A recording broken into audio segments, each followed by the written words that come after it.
this video, we will show you how to paint your house exterior like a professional. Before you can begin, there's several items you will need.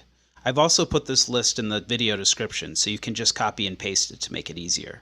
The things you need are a ladder, mutton cloth, an all-purpose cleaner that's not ammonia-based, drop cloth, sander, extra fine sandpaper, painter's tape, exterior filling compound, bonding liquid, a plaster primer and undercoat, paint brushes, a roller with an extension, a paint tray, and last but not least, the exterior paint you're going to paint your house with. Okay, now that we've gotten the list out of the way, we can start. Andrew's going to take you step by step through the process. The first thing to do is thoroughly wash your walls down using some sugar soap or a pressure cleaner. But remember, if you've got plants around, the best thing to do is use an ammonium-free detergent, maybe like some pink stuff.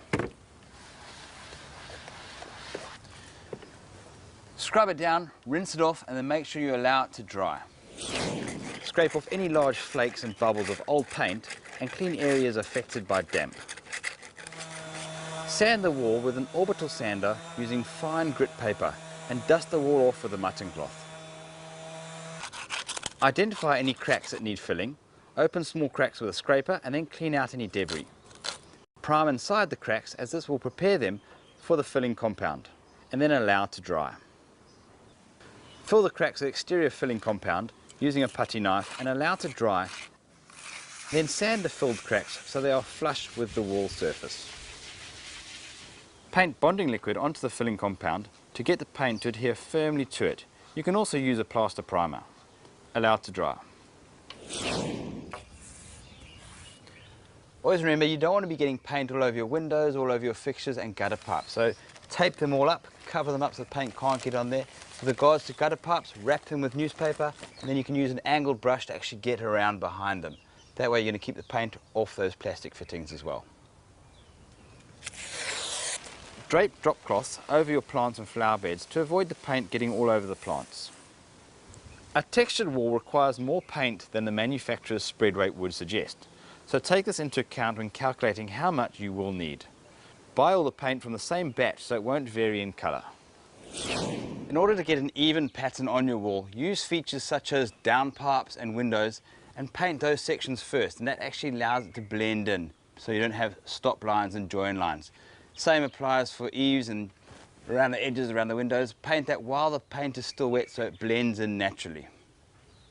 Always advisable to paint from right to left if you're right-handed, so you're actually working away from the painted section all the time.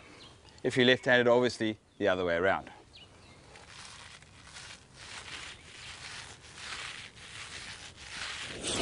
Cut in under the eaves and around windows and downpipes as you go. While the paint is still wet, roller the large areas next to them. Once you've finished your all-in-one primer, allow it to dry thoroughly before you put on your final coat.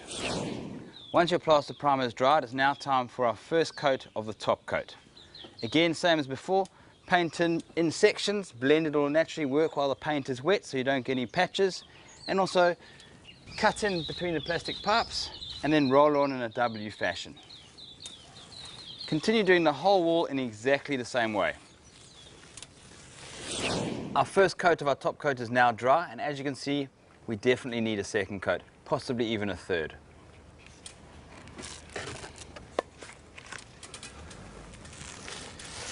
As you did with the first coat, continue in the exact same fashion across the rest of the wall. When using water-based paints and primers, wash your brushes and rollers in buckets. Do not let the water run down your drain. When you are finished, let the paint settle in the buckets, then pour off the clean water, scrape the paint out onto waste paper and dispose of it in your rubbish bin. Brushes can be washed off with turpentine, but a greener option is to actually use Polycell brush cleaner. What's nice about this, it actually penetrates into the brush, removes all the paint, and then just washes off with water. Thank you for watching.